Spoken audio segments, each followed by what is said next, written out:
warahmatullahi wabarakatuh. Saya Hezbun Arif dari Forum News Network. Wakil Ketua KPK Nurul Gufron sedang menang banyak. Mahkamah Konstitusi memutuskan mengabulkan seluruh permohonannya.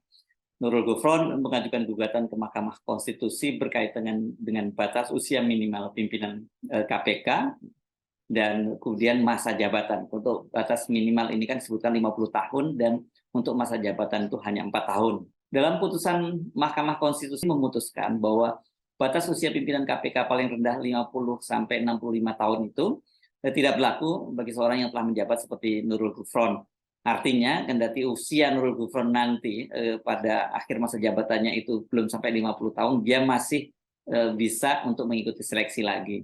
Hanya saja dari 9 hakim Mahkamah Konstitusi itu ada yang menyatakan alasan berbeda untuk kasus untuk tadi yang soal batas usia tadi, yakni Hakim Saldi Isra.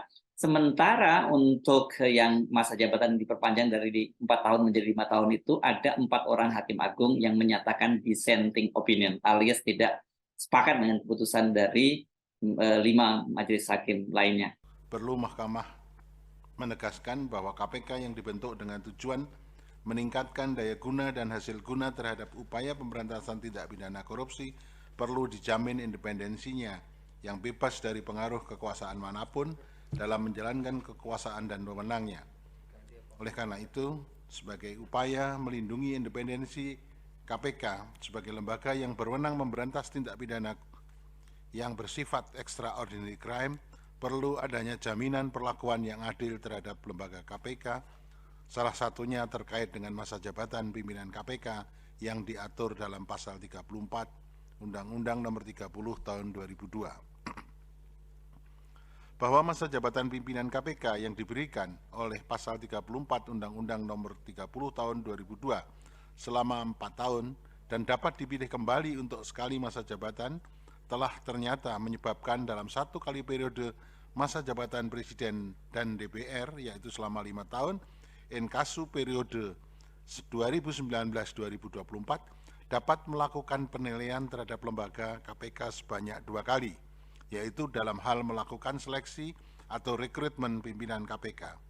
Dalam hal ini, secara kelembagaan KPK diperlakukan berbeda dengan lembaga negara penunjang lainnya, namun tergolong ke dalam lembaga constitutional importance yang sama-sama bersifat independen dan dibentuk berdasarkan undang-undang. Karena terhadap lembaga constitutional important yang bersifat independen tersebut yang memiliki masa jabatan pimpinannya selama 5 tahun dinilai sebanyak 1 kali selama 1 kali periode masa jabatan Presiden dan DPR. Sebagai contoh, Presiden dan DPR yang terpilih pada pemilu 2019 atau periode masa jabatan 2019-2024 jika menggunakan skema masa jabatan pimpinan KPK 4 tahun, maka Presiden dan DPR masa jabatan tersebut akan melakukan seleksi atau rekrutmen pimpinan KPK sebanyak 2 kali, yaitu pertama pada Desember 2019 yang lalu dan seleksi atau rekrutmen kedua pada Desember tahun 2023. Penilaian sebanyak 2 kali sebagaimana diuraikan di atas setidaknya akan berulang kembali pada 20 tahun mendatang. Namun jika menggunakan skema masa jabatan KPK selama 5 tahun, maka seleksi atau rekrutmen pimpinan KPK dilakukan hanya 1 kali oleh Presiden dan DPR, yaitu periode 2019-2024, yaitu pada Desember 2019 yang lalu. Sedangkan seleksi atau rekrutmen untuk pengisian jabatan pimpinan KPK periode 24 tahun 2024-2029 akan dilakukan oleh Presiden dan DPR periode berikutnya atau periode 2024-2029. Bahwa sistem perekrutan pimpinan KPK dengan skema 4 tahunan berdasarkan pasal 34 Undang-Undang 30 tahun 2002 telah menyebabkan dinilainya kinerja dan pimpinan KPK yang merupakan manifestasi dari kinerja lembaga KPK sebanyak 2 kali oleh Presiden maupun DPR dalam periode masa jabatan yang sama. Penilaian 2 kali terhadap KPK tersebut dapat mengancam independensi KPK karena dengan kewenangan Presiden maupun DPR untuk dapat melakukan seleksi atau rekrutmen pimpinan KPK sebanyak 2 kali dalam periode atau masa jabatan kepemimpinannya berpotensi tidak saja mempengaruhi independensi pimpinan KPK, tetapi juga beban psikologis dan benturan kepentingan terhadap pimpinan KPK yang hendak mendaftarkan diri kembali pada seleksi calon pimpinan KPK yang berikutnya. Perbedaan masa jabatan KPK dengan lembaga independen lain menyebabkan perbedaan perlakuan yang telah ternyata mencederai rasa keadilan, unfairness, karena telah memperlakukan berbeda terhadap hal yang seharusnya berlaku sama. Hal demikian sejatinya bertentangan dengan ketentuan pasal 28D ayat 1 Undang-Undang Dasar tahun 1945. Oleh karena itu, menurut Mahkamah, guna menegakkan hukum dan keadilan sesuai dengan pasal 24 ayat 1 Undang-Undang Dasar tahun 1945 dan menurut penalaran yang wajar, ketentuan yang mengatur tentang masa jabatan pimpinan KPK seharusnya disamakan dengan ketentuan yang mengatur hal yang sama pada lembaga negara constitutional important yang bersifat independen, yaitu selama 5 tahun.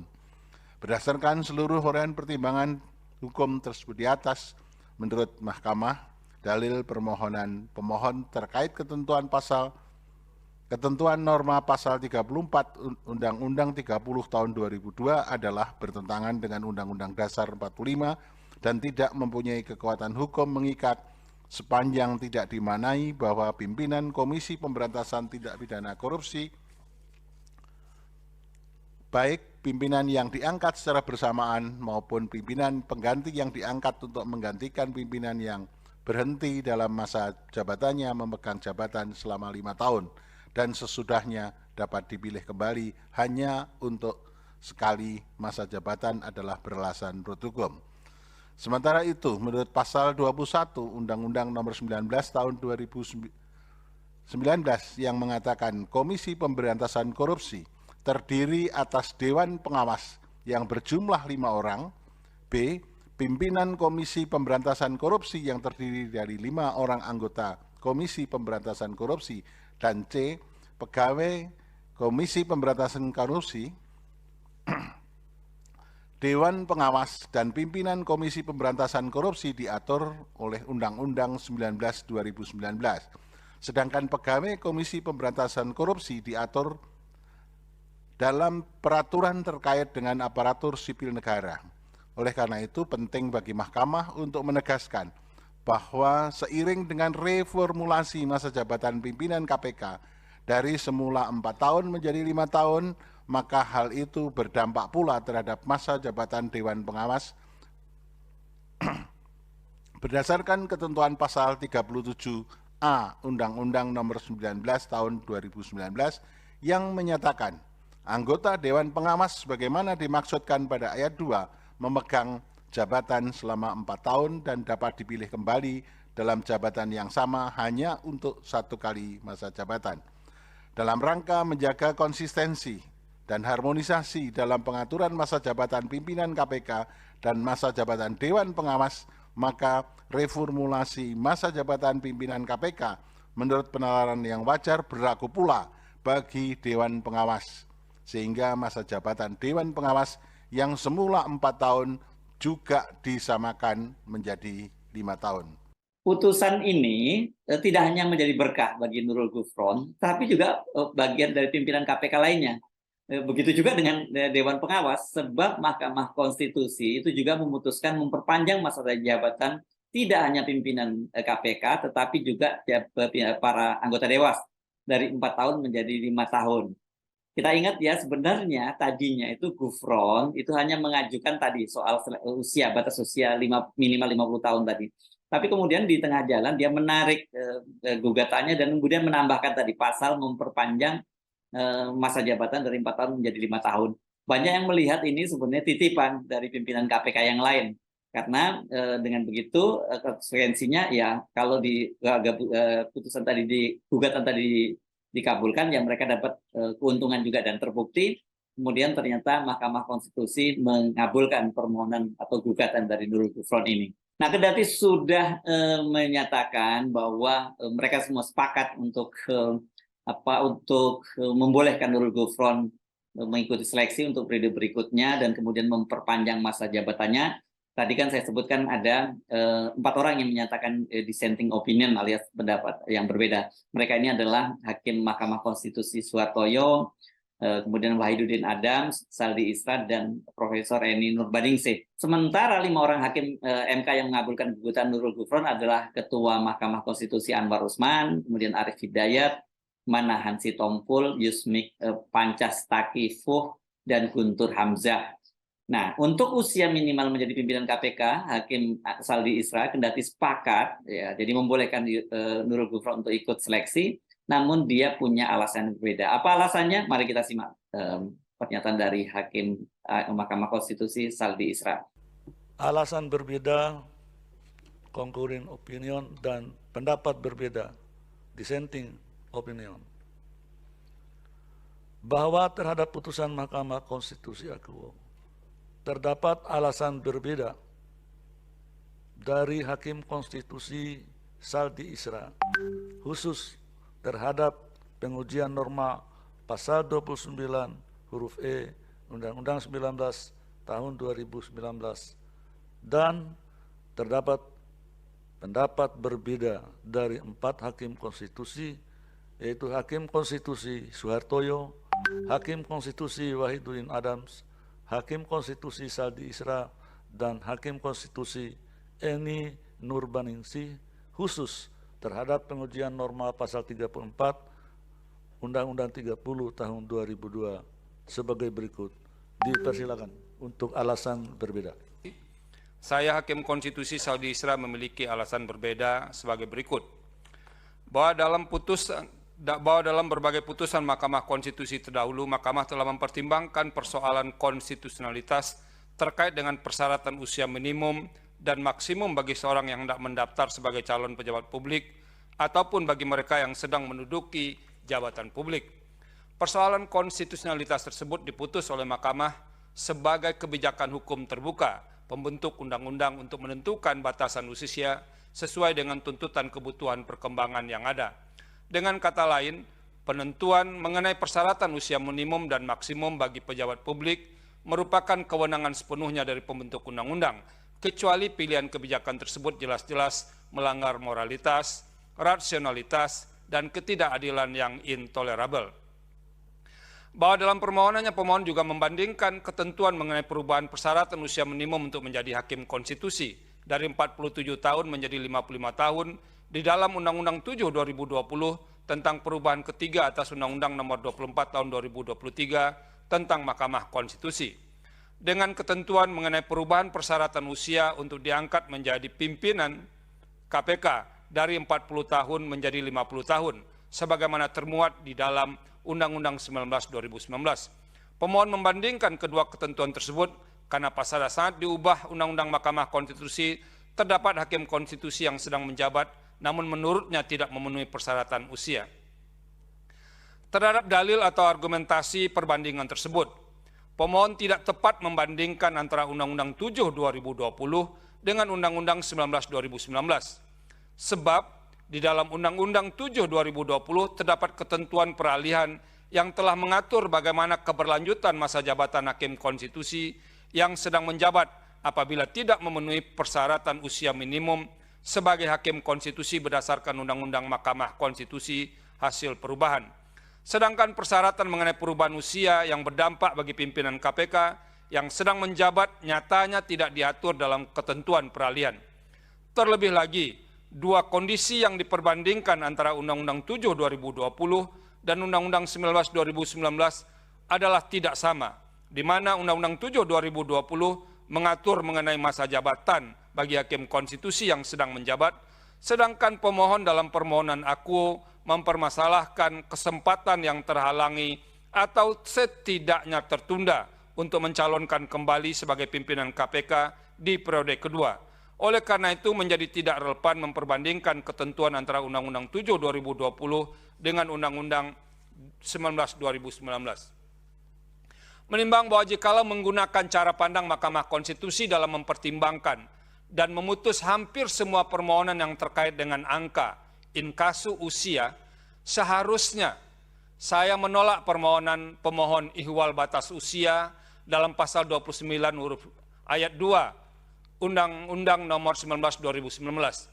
Namun setelah merujuk fakta atau bentangan empirik dalam beberapa waktu terakhir, saya melihat kecenderungan dari pembentuk undang-undang yang sering kali mengubah persyaratan usia minimum atau maksimum bagi pejabat publik yang telah diatur di dalam undang-undang tanpa memiliki landasan filosofis ataupun sosiologis yang kuat dan jelas. Hal ini mengakibatkan potensi terjadinya ketidakpastian hukum bagi pejabat publik yang terkait, baik yang berkenaan dengan masa jabatannya ataupun yang berkenaan dengan kesempatannya untuk mencalonkan diri kembali pada periode berikutnya. Ketidakpastian hukum ini kemudian dapat juga berimbas pada terganggunya kinerja pejabat negara yang bersangkutan, bahkan juga terhadap kinerja lembaga negara atau institusi yang dipimpinnya. Oleh karena itu, saya berpandangan bahwa untuk melindungi dan memberikan kepastian hukum yang adil bagi pejabat publik yang berdampak bagi terjadinya perubahan persyaratan usia minimum atau maksimum, menambahkan alternatif syarat pengganti berupa pengalaman pada jabatan yang sedang diduduki dapat menjadi solusi konstitusional guna mencegah terjadinya ketidakpastian hukum yang adil sesuai dengan semangat Undang-Undang Dasar 1945 bagi pejabat incumbent. Nah, bagaimana dengan yang 4 orang hakim yang menyatakan dissenting opinion? Kita simak ini pendapat mereka. Selanjutnya, untuk pendapat berbeda, dipersilakan. Terima kasih Yang Mulia Pak Ketua. Menimbang bahwa permohonan pemohon berkenaan dengan norma pasal 34 Undang-Undang 30 2002 yang menyatakan pimpinan KPK memegang jabatan selama 4 tahun dan dapat dipilih kembali hanya untuk sekali masa jabatan. Perihal norma aku, pemohon pada intinya mendalilkan frasa 4 tahun dalam norma pasal 34 Undang-Undang 30 2002 adalah inkonstitusional sepanjang tidak dimaknai secara bersyarat menjadi frase 5 tahun. Sehingga pemahaman baru norma aku selengkapnya menjadi pimpinan KPK memegang jabatan selama 5 tahun dan dapat dipilih kembali hanya untuk sekali masa jabatan. Dalam putusannya, Mahkamah Inkasu mayoritas hakim muslim mengabulkan permohonan pemohon sehingga masa jabatan pimpinan KPK yang semula adalah 4 tahun berubah menjadi 5 tahun.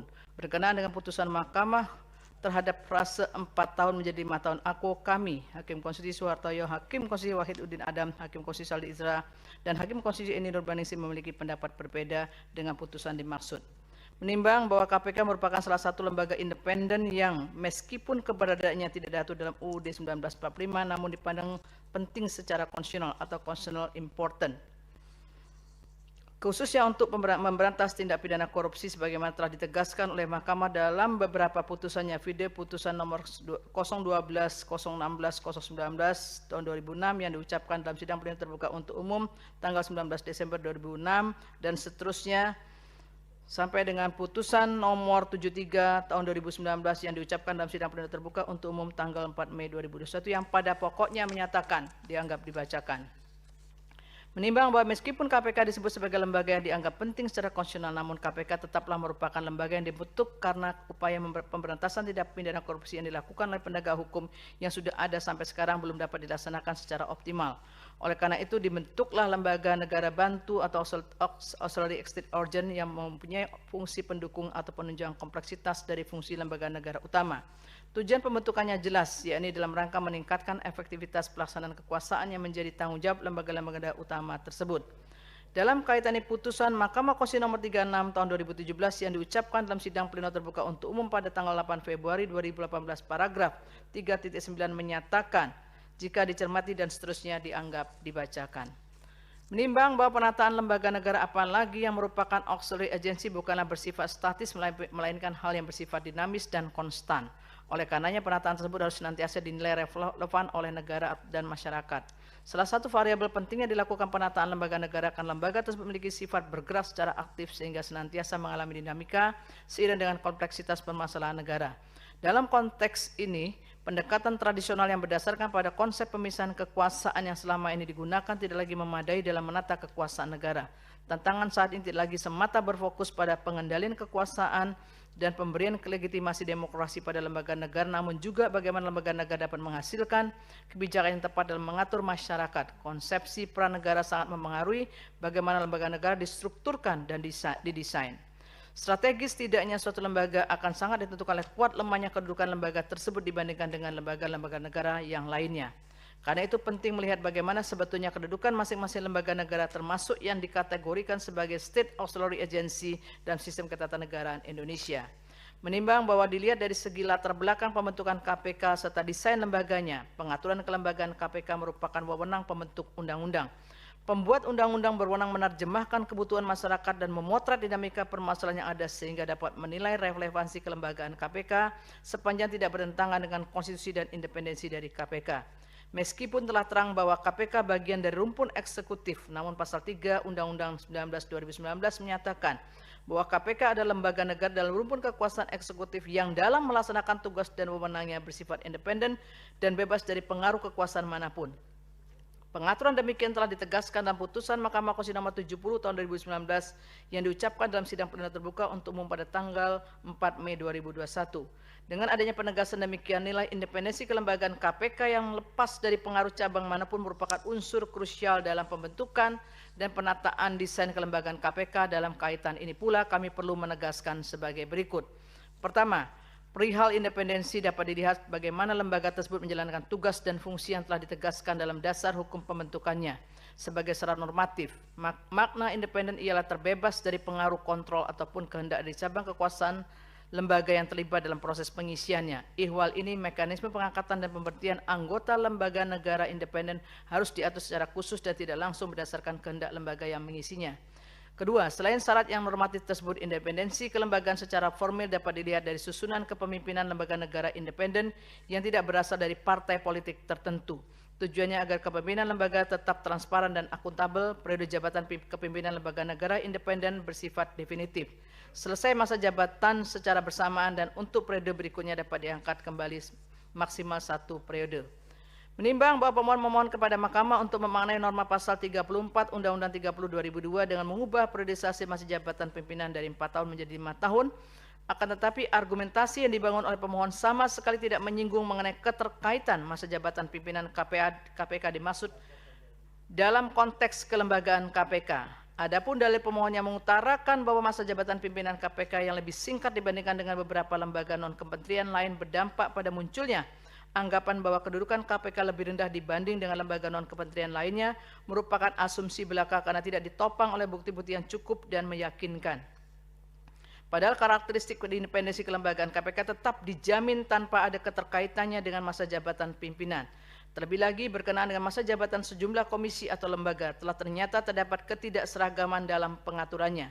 Misalnya pimpinan KPK memegang jabatan selama 4 tahun, anggota Komisi Informasi diangkat untuk masa jabatan 4 tahun, masa jabatan KPPU ada 5 tahun, masa jabatan Komnas HAM selama 5 tahun, anggota Komisi Yudisial memegang jabatan selama 5 tahun dan masa jabatan Ketua, Wakil Ketua, anggota KPI Pusat dan KPI Daerah 3 tahun.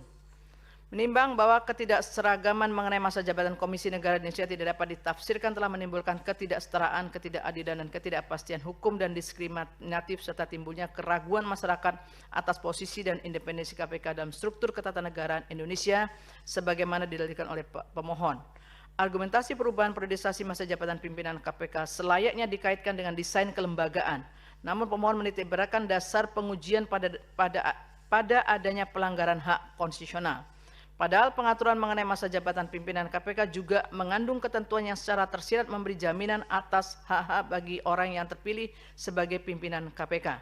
Perlindungan hak yang dimaksud adalah 1. Hak atas kejelasan masa jabatan yaitu selama 4 tahun, dan 2. Hak dapat dipilih kembali untuk 1 periode masa jabatan. Argumentasi yang dibangun oleh pemohon adalah bahwa masa jabatan pimpinan KPK selama 4 tahun merupakan bentuk ketidakadilan sebab ada masa jabatan di lembaga negara, lembaga non-kementerian lain yang memiliki periode lebih panjang yaitu 5 tahun. Namun pemohon berdalih bahwa seharusnya masa jabatan pimpinan KPK adalah 5 tahun agar diperlakukan sama atau ada keadilan dalam perlindungan hak antara pimpinan KPK dengan pimpinan lembaga non-kementerian lainnya. Terhadap bangunan argumentasi ini perlu ditanggapi 2 hal, yaitu pertama, upaya mengubah masa jabatan pimpinan lembaga negara selayaknya dikaitkan dengan desain kelembagaan dan bukan berkenaan dengan ketidakadilan atau perlakuan yang tidak sama antara masa jabatan satu pimpinan lembaga negara dengan masa jabatan pimpinan lembaga negara lainnya. Kedua, bila mana disoroti dengan membangun argumentasi mengenai pengubahan masa jabatan pimpinan lembaga negara adalah adanya kerugian hak dari pemohon sebagai pimpinan KPK atas perlakuan yang tidak sama, maka sesungguhnya pemohon membangun dalil mengenai ketidakadilan tanpa mempertimbangkan hak orang lain yang juga berniat untuk mengajukan diri sebagai calon pimpinan KPK. Terlebih lagi dengan Mahkamah mengabulkan permohonan pemohon yang mengubah masa jabatan pimpinan KPK dari 4 tahun menjadi 5 tahun, dikhawatirkan akan memantik permohonan lain di kemudian hari terhadap adanya perbedaan masa jabatan pimpinan di beberapa lembaga atau komisi negara. Dalam kondisi demikian, Mahkamah akan masuk ke wilayah yang selama ini merupakan kewenangan pembentuk undang-undang untuk menentukannya. Menimbang bahwa berdasarkan uraian pertimbangan hukum di atas, kami berpendapat petitum pemohon yang memohon kepada Mahkamah untuk memaknai norma pasal 34 Undang-Undang 30 tahun 2002 menjadi pimpinan Komisi Pemberantasan Korupsi memegang jabatan selama 5 tahun adalah tidak berdasar menurut hukum, sehingga seharusnya Mahkamah menolak permohonan pemohon aku. Perpanjangan masa jabatan pimpinan dan anggota Dewan Pengawas KPK di tahun politik ini tidak bisa kita lihat hanya dari sudut bahwa tadi alasannya independensi pimpinan KPK ya, karena tadi dinyatakan bahwa kalau sampai cuma 4 tahun itu kan dampaknya selain satu tidak adil karena tidak sama dengan lembaga-lembaga lain, itu juga memberi peluang Presiden dan DPR itu melakukan seleksi atau memberikan penilaian 2 kali terhadap pimpinan KPK tadi berpengaruh terhadap independensinya. Ya, karena tapi sebenarnya alasan ini nggak masuk akal karena bagaimanapun juga setelah Undang-Undang KPK diubah itu kan KPK memang tidak lagi independen. Dia berada dalam rumpun eksekutif dan langsung berada di bawah Presiden. Artinya Presiden bisa campur tangan. Jadi apa dong kalau begitu? Ya tidak lain ini perpanjangan masa jabatan itu harus dilihat dari sebuah skenario, bagian dari skenario pemenangan Pilpres 2024. Karena dengan diperpanjang masa jabatannya, harusnya kan mereka ini berakhir pada bulan Desember tahun 2023, maka mereka akan menjabat sampai Desember 2024 setelah proses pemilu dan Pilpres selesai. Saya Aris Munarif dari Forum News Network, sampai jumpa lagi. Wassalamualaikum warahmatullahi wabarakatuh.